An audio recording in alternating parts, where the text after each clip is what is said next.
Kamusta mahal na mga taga-subaybay, maligayang pagdating sa aking channel. Ang mga sikat na bituin sa mundo ng telebisyon sa Turkey, sina Engin Akyurek at Tugba Büyükusten ay nasa agenda muli. Patuloy nilang hinahangaan ang kanilang mga tagahanga sa pag-ibig sa loob ng maraming taon. Gayunpaman, ang paglitaw ng balita na ikinasal ang mag-asawa ay lihim na nagdulot ng malaking epekto sa mundo ng magazine. Sa pagsasalita tungkol sa sorpresang kasal na ito sa unang pagkakataon, pinag-usapan ng mag-asawa kung bakit sila gumawa ng ganoong desisyon at ang mga behind the scenes ng prosesong ito.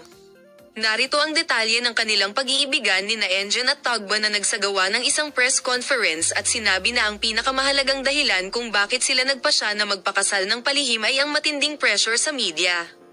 Ginawa ni Engin Akyurek ang mga sumusunod na kapansin-pansing pahayag sa paksang ito. Ang mga mata ng lahat ay nasa amin mula sa unang araw ng aming relasyon. Kung saan tayo kumakain, kung paano natin ginugugol ang ating mga pista opisyal, at kahit ang maliliit na pagtatalo sa pagitan natin ay lumaki. Iyon ang dahilan kung bakit kami ay nagkaroon ng aming kasal sa lihim at kami ay magbibigay sa iyo ng detalyadong impormasyon tungkol sa paksa.